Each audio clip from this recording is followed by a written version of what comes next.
Hello.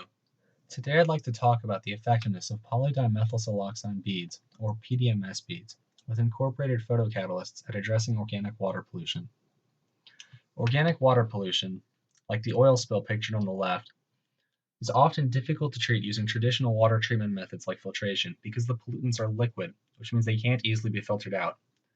The pollutants also have long lifespans, which means that they can't be left on their own because they will continue to harm the environment for years after they are released. Photocatalysts help break down these pollutants into less harmful forms like carbon dioxide and water. Polydimethylsiloxane beads act as a substrate for the photocatalysts, which makes the photocatalysts easier to control during the treatment and easier to remove afterwards. Shown here is the mechanism for titanium dioxide, which is a common photocatalyst. The most important part of this image is right here. This is the band gap. It is the difference in energy between the valence band and the conduction band.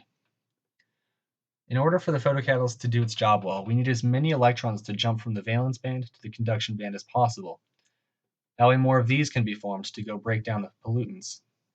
However, in order for the electrons to jump from the valence band to the conduction band, they need to take in a certain amount of energy, which is referred to as the band gap.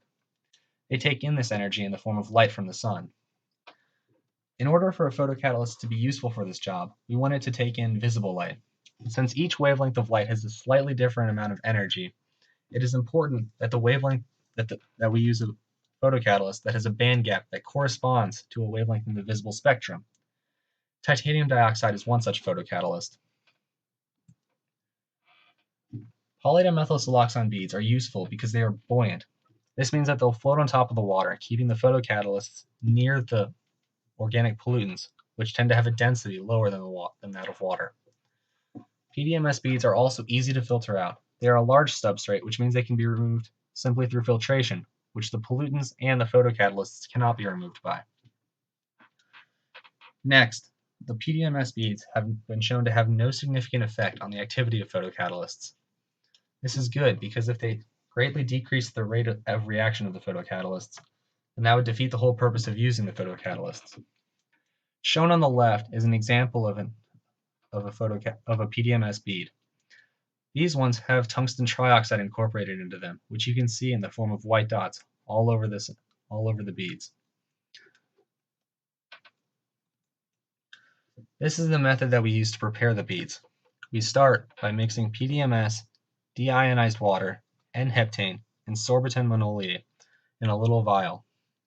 We want to form an emulsion with this. That way the beads will be small and they will have a large surface area. Next, we emulsify the mixture in an ice bath sonicator for 8 periods of 7 minutes. This here helps mix the mixture even more than just stirring it would. After 4 trials of this is when we add the photocatalyst. Once the mixture is done in the sonicator, we add the triethoxysilane. This acts as a crosslinker, which is what holds the beads together. Then, we pipette the emulsion into this test tube. This test tube has about 20 milliliters of sodium dodecyl sulfate, which is maintained at 80 degrees Celsius by the hot water bath here. Inside of this test tube, the beads are able to cure pretty quickly, and they can then be removed from the hot water bath and filtered out of the sodium dodecyl sulfate. After that, all we have to do is rinse the beads off and they'll be ready for characterization. We characterize the beads using scanning electron microscopy. This generates images like the one shown here, which allow us to see the surface morphology, as well as the incorporated photocatalysts. We also use Brunauer Emmet Teller isotherms. This tells us what the surface area to volume ratio of the beads are. We want this to be a high number because that indicates that it has a high surface area to volume ratio, and more of the photocatalyst will be exposed to both the light and to the pollutants. Next, we use energy dispersive X-ray spectroscopy. This is used to make sure that the crystal structure of the photocatalyst has not been changed when we incorporated it into the beads. Raman spectroscopy is used for the same reason as the energy dispersive X-ray spectroscopy. Last, we use UV vis spectroscopy to measure the photocatalytic ability of the beads. This is done through a degradation trial. We put the methylene blue in water with the beads and we shine a light on it. Then we measure the change in absorption of the water over time. As this goes down, it indicates that the methylene blue has been broken down by the beads in the same way that the organic pollutants would. Shown here are four SEM images of different PDMS beads.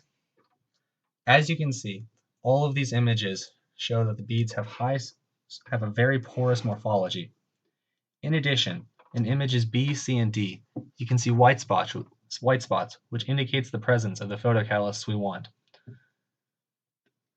On the right, there is the BET surface area to volume ratio data.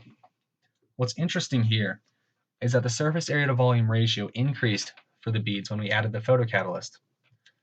This is good because it means that more of the photocatalyst will be exposed to the things we want it to be exposed to.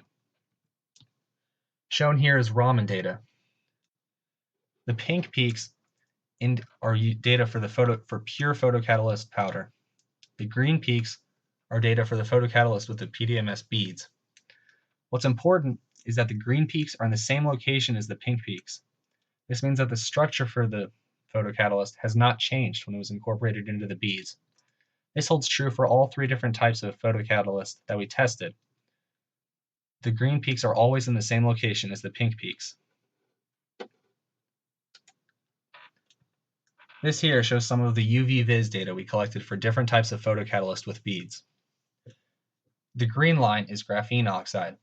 This is a photocatalyst that we haven't tested very much, but as you can see, the reaction rate is slower because the slope is less steep than the other ones.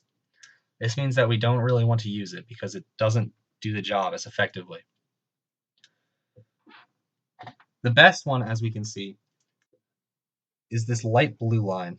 This was zinc oxide, and it was clearly very effective at breaking down the methylene blue. This means that this is likely a good photocatalyst for the degradation of organic pollutants. In conclusion, adding the photocatalyst to the beads has been shown to increase the surface area to volume ratio, which is a good thing. Raman data and EDS data both show that the incorporation of the photocatalysts was successful, and the crystal structure of the photocatalysts has not been changed. The UV-Vis data shows that the beads have improved the degradation of methylene blue. This holds true even when photocatalysts aren't added to the beads. You'll notice the black line is just photolysis. This means that it's just the organic pollutant and the light and the water. The red line, which is the plain PDMS beads in addition to the ones for the black line, has a steeper slope, which means that the methylene blue is broken down more quickly. This is interesting because it shows that the PDMS beads may be able to pre-concentrate, may be able to aid in the breaking down of organic pollutants even without the photocatalysts. However, the slopes for these lines are steeper, which means that the photocatalysts are still very useful and should still be incorporated. Future work.